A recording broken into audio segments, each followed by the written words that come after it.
इसका भी विधान ग्रंथों में बताया गया है कि गाय देसी हो, गाय स्वस्थ हो। महाविषों को विषहीन कर देने की क्षमता रखता है ये पंचगव्य, वो देशी गाय ही का काम आएगा, फॉरेन की गाय का कोई काम नहीं आने वाला है। वर्तमान उपलब्धता के अनुसार गायों को भारत में 3 मुख्य श्रेणियों में बांटा जा सकता है: संपूर्ण देसी, विदेशी एवं संकरित। स्वाधीनता से पूर्व भारत में 40 से अधिक शुद्ध देसी नस्ल की बहुतायत थी। आजादी के बाद इनकी वृद्धि दर में काफी गिरावट आने लगी, परंतु 80 के दशक में विदेशी व संकरित गायों के जबरदस्त प्रशासनिक प्रचार के बाद देसी गायों की मात्रा भी तीव्र गति से घटने लगी। Now the number coming down of the indigenous breeds is a matter of panic and the rate of decrease is अब जो देसी गायों की संख्या में गिरावट आ रही है वह बहुत ही चिंता का विषय हो गया है, विशेषकर इस गिरावट की तीव्र गति। यह वर्ष 92 से लेकर 97 तक 5% थी। अगले 5 वर्षों में यह 10% हो गई। अगली गणना अब हो रही है जिसमें घटत दर की और बढ़ने की आशंका है, और यदि ऐसा हुआ तो ये बहुत ही दुर्भाग्यपूर्ण होगा। की जगह संकरित गायों को दी जा रही है। विदेशों का अंधानुकरण करने वाली सरकार की तथा कथित लाभ प्रेरित नीतियां इसके लिए प्रमुख रूप से जिम्मेदार हैं। अधिकतर किसान व विशेषज्ञों के अनुसार यह कोई हितकारी या बुद्धिमानी वाला कदम नहीं रहा है। ये जो जर्सी और होल्स्टीन फ्रीजियन है, ये अपने देशों के लिए उपयुक्त हो सकती है, परंतु मेरे देश के लिए ये गाय, और फिर भी विदेशों से उनका वीर्य मंगाकर हम हमारी इन शुद्ध गायों को दूषित कर रहे हैं। क्यों? हम प्रकृति के विरुद्ध क्यों जाएं? हमारी अपनी ही प्रजातियां बहुत अच्छा कार्य कर रही थी। संकरण कुछ सीमा तक सही हो सकता था, परंतु उस तरह से नहीं जिस तरह से वह किया गया है। देसी गाय अत्यंत प्रतिकूल परिस्थितियों में न्यूनतम जल व अनाज के साथ भी जीवित रह सकती है। जब अनाज नहीं रहता है तब संकरित गाय उत्पादन नहीं कर सकती है एवं उनका स्वास्थ्य बद से बदतर हो जाता है, उनकी कार्य शक्ति क्षीण हो जाती है। भारत की शुद्ध नस्ल का गोवंश अपनी चमड़ी, देह गठन व अन्य कारणों की वजह से यहाँ की ऋतुओं की भिन्नता, अत्यधिक गर्मी व नमी को झेलने में आदर्श रूप से सक्षम है। फलस्वरूप उनकी रोग प्रतिरोधक क्षमताओं, रोग निवृत्ति प्रणाली संकरित गायों की तुलना में कहीं अधिक शक्तिशाली है। सहन करने की क्षमता है, रोग प्रतिकार शक्ति जिसमें चाहिए वो देशी गाय में। जबकि विदेशी गायों के साथ ये विपरीत है, क्योंकि वो केवल ठंडे वातावरण के लिए उपयुक्त है। उन गायों को यहाँ लाने के बाद में इतनी गर्मी सहन नहीं कर पाती, इसलिए 42 डिग्री के अंदर वो गायें जीभ निकाल कर हाँफने लग जाती। सबसे महत्वपूर्ण बात यह है कि यहाँ की शुद्ध नस्लों की पीठ पर एक कुकुन या थुम्ब होता है। शास्त्रों के अनुसार इसमें एक सूक्ष्म सूर्य केतु नाड़ी होती है। गाय अपने सींगों से सूर्य की किरणों को ग्रहण करती है, जिसके कुछ सामान्य तत्वों को ये नाड़ी औषधि दृष्टिकोण से बहुमूल्य स्वर्ण एवं तांबे जैसे तत्वों में परिवर्तित कर देती है। गाय अपने मूत्र एवं दूध के द्वारा इन्हें हमें प्रदान करती है।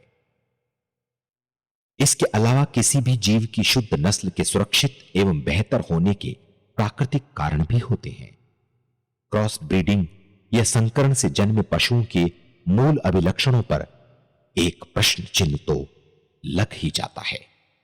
यह एक बहुत आश्चर्य की बात है कि जब ब्राजील जैसे देशों में यहां की गीर एवं अंगोल जैसी नस्लों को ले जाकर उनका संवर्धन किया जा रहा था, उस वक्त हम यहां पर उन्हें नकार कर विदेशी नस्लों को बढ़ावा दे रहे थे। दुर्भाग्यवश ये काफी हद तक आज भी चल रहा है। ज्यादातर डेयरी फार्म जिन पर हमारे बड़े बड़े शहर अपनी दूध की आवश्यकताओं के लिए निर्भर होते हैं, वो भी अधिक दूध उत्पादन के लिए संकरित गायों को ही बढ़ावा देते हैं। उत्पादन की मात्रा की दृष्टि से संकरित गाय देसी गायों से भले ही आगे हों, पर गुणवत्ता के मापदंड पर देसी नस्ल कहीं उत्कृष्ट है।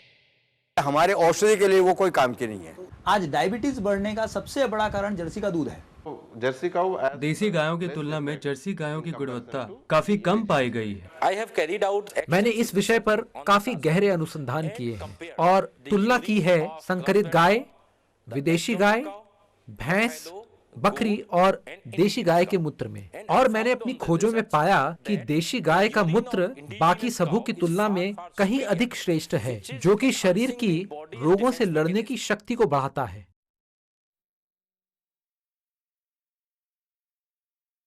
बावजूद इसके वर्तमान मानसिकता व सरकारी नीतियों की वजह से देश के अधिकतर बड़े शहरों में शुद्ध नस्ल की गायों का दूध पर्याप्त मात्रा में मिलना असंभव है। काठियावाड़ी 3-4 लीटर और 3 महीना दूध देती है। वो अपने को बंबई में रख के वो नहीं पोसाएंगे। ये विषय कई गौसेवी संस्थाओं, वैज्ञानिकों व डॉक्टरों के लिए अत्यंत चिंताजनक हो रहा है और जन जागरण व समाधान के लिए विभिन्न स्तर पर कई जगह सम्मेलनों का आयोजन किया जा रहा है। जैसे ये 10 दिवसीय अंतर्राष्ट्रीय विश्व गौ सम्मेलन जो उडुपी के निकट शिमोगा में स्वामी श्री श्री राघवेश्वर भारती के सानिध्य में आयोजित किया गया था। इसमें 15 लाख लोगों ने भाग लिया, जो सभी देसी नस्लों को सुरक्षित रखने के लिए एक मत थे।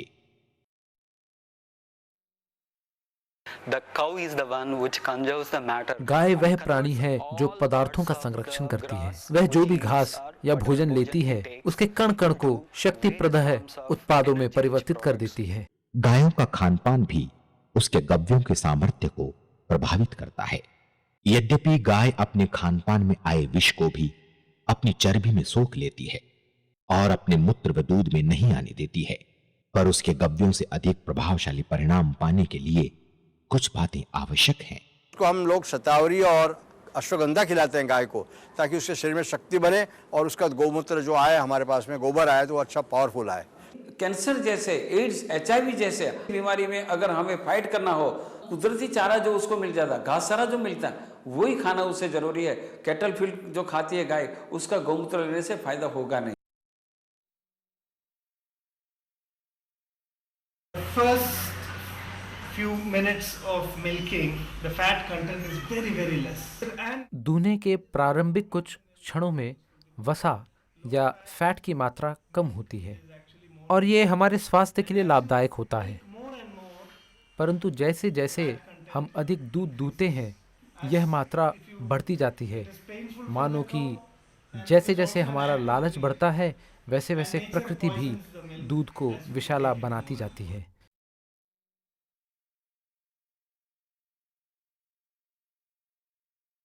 हो, गाय स्वस्थ हो। फिर जो जंगल में चरने जाने वाली गाय हो, इसका मतलब फिजिकल एक्सरसाइज जो गाय का है उसको भी बहुत महत्व दिया गया है। in the Ayurvedic text we look at cows moving freely. They are not controlled by humans. Bharatvarsh में पशुओं और मनुष्यों का संबंध व्यवसाय से ज्यादा प्रेम व सम्मान का रहा है। लेन देन उसका अंश हो सकता था, परंतु आधार नहीं।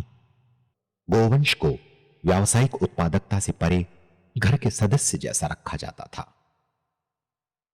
एक खुशहाल प्राणी निश्चित रूप से बेहतर एवं अधिक वस्तुओं का उत्पादन कर सकता है। शास्त्रों के अनुसार यदि आप गायों को सुखी रखेंगे तो वो आपको दुगना दूध देंगी।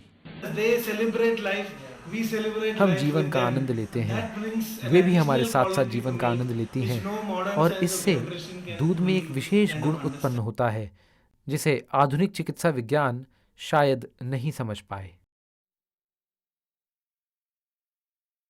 So today if we look at just standing आज हम देखते हैं कि जिस तरह से गायों को ठूस ठूस कर बांध कर रखा जाता है, वास्तव में वह उसके उत्पादों में भी एक तामसिक गुण भर देता है, क्योंकि मानसिक स्थिति का प्रभाव आयुर्वेद में मान्य है। यदि गाय सुखी नहीं है तो निश्चित रूप से उसका प्रभाव उनके दूध पर पड़ेगा ही। किसी भी प्रकार का भय या दुर्व्यवहार जो कि भाव विहीन व्यावसायीकरण का एक अभिन्न अंश होता है, पशुओं की उत्पादन क्षमता व गुणवत्ता पर एक विपरीत प्रभाव अवश्य डालता है। तुम्हारा दिमाग यदि भयभीत हो तो तुम सही तरह से काम नहीं कर पाओगे। तो क्योंकि उन गायों को सुखों से वंचित रखा जा रहा है, इसलिए उनका दूध उत्पादन भी कम है।